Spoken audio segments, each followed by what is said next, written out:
Hello everyone. It's been a little while since we filmed, but welcome to Clay Knob Farms. We're going to start a new series, but before we do that, I want to show you some of the animals that have grown up a little bit since we filmed. So if you follow me, we'll come down here. We have our Holstein heifer that placed really good at the fair last year at our county fair. She is going to get bred in May. She could have been bred earlier, but we have a plan of trying to have a calf in February of next year. So we held off a little while. We have our old cow Isabel that we were milking the last time we did videos. She's doing really good. She's gained a lot of weight back since she had a calf. And this is little Jasmine. She's really growing a lot. So basically we're just feeding them hay. It's a late first cutting, a little bit of alfalfa in it, but they really don't need a lot. As you can see, they have plenty of fat on them. And you don't want a dry cow being too fat. So we're gonna breed these two in June to have March calves. We're gonna bring Pumpkin in May, AI, with, I do believe we're gonna do an Ayrshire, because we wanna try to get another red and white. And now I wanna show you a new heifer that we got. And here we have Mocha, a red and white Holstein, born in November of last year. So she's growing good, and she's a red and white Holstein mixed with maybe something, but we got her because we liked her markings, and we're gonna see what kind of calf she brings. Okay, so I told you that we were gonna start a new series, and the series is gonna be called All the Way to the Grill. So before we go in the barn, just know that we have young calves that think they need to be fed every hour of the day because they're always hungry. They have been fed, they're gonna get fed again. We feed them 3 times a day, milk replacer. Some of them are starting to eat grain. We actually have a new heifer in here I wanna show you too. But yeah, so All the Way to the Grill is our new series that we're gonna put together. And it starts out with Deacon Holstein calves. So let's go inside the barn. I'm gonna take you through here. Now, be patient. This is an old 110-year-old barn that we retrofitted with calf pens, and the lighting's not that great. So maybe we'll, in the future here, we'll get some LED lights, which are amazing, switch those incandescents out. But right now, if you pan around, you can see that we have different stalls, and we have 3 on this side and 4 on this side.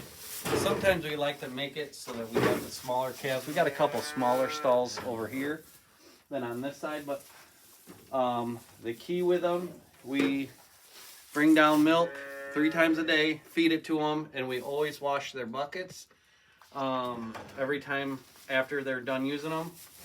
And then we'll put water with them later on. Here shortly, they're starting to actually eat grain, so we want to go ahead and give them water too, because hydration is really important.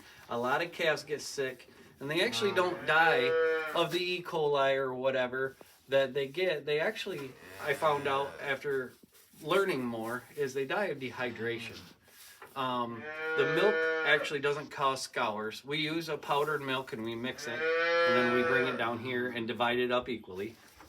And so these are the ones over there, I'll show you in a minute, are the oldest, but these are only not even a week old. So they're pretty frail, but they're doing very well. We try to we use a lot of straw, clean and dry, and that way they can stay warm too.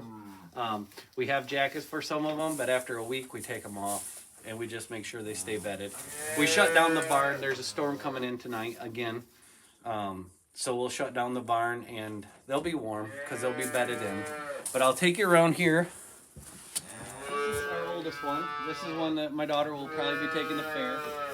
There's one over here, and there's a brand new one right here. And the reason why we don't have anything up yet is because this young one is only 2 days old. So we are getting in there and bottle feeding him still. And he's got his little jacket on and a bunch of straw. And then I accidentally got this one.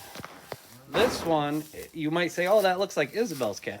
But it's not. This is actually a Holstein Angus cross. That's what a lot of the farms are doing now, because they get more for the Angus cross when they sell the calves. And she's a heifer.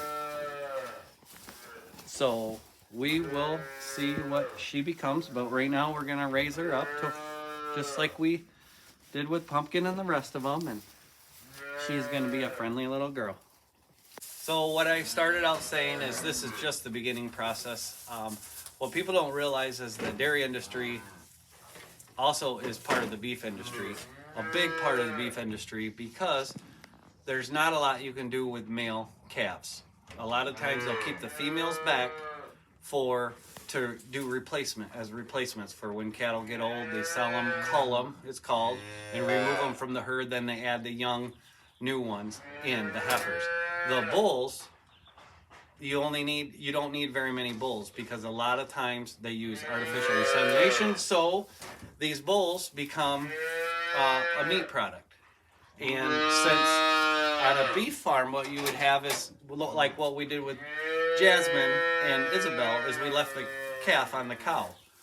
With dairy, obviously they're milking the cow, so the calf has to go somewhere, and so we take care of it. For about 8 weeks, we really want to see them eating about 3 pounds of grain a day.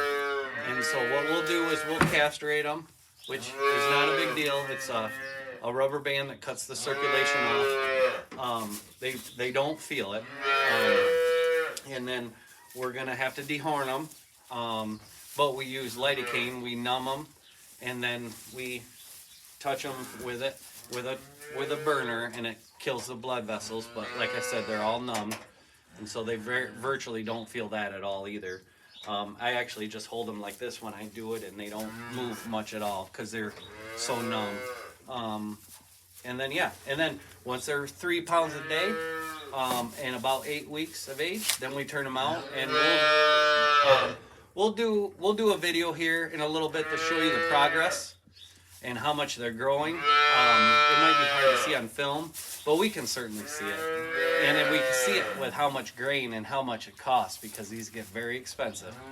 And then we'll do a film about them. They love to be outside, and they'll be running around here shortly. So we'll just, all the way to the grill. So stay tuned for more videos. Thanks, bye.